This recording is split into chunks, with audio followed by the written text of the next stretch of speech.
Hello guys, আসসালামু আলাইকুম। Come back to my YouTube channel. আশা করি সবাই ভালো আছেন। আমিও আপনাদের দয়ায় ভালো আছি।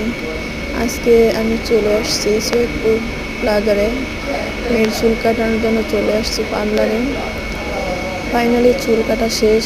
এখন আমরা নিচে নামছি, একটু হাঁটতেছি সামনে বাড়ি ফুচকার দোকানে কিছু খাওয়া দাওয়া করবো। অনেক খিদা লাগছে। এক আঙ্কেল বসে আছে ফুল নিয়ে, বেলি ফুল, একটা করে মালা 10 টাকা পিস। অনেক সুন্দর লাগতেছে। পরে আবার কিনলাম না, এখন চলে যাচ্ছি ফুচকা খাওয়ার জন্য সামনে। এই তো আমার ছেলে ব্যাগ নিয়ে ঘুরতেছে, সামনে যাইতেছে, এটা ওটা দেখতেছে।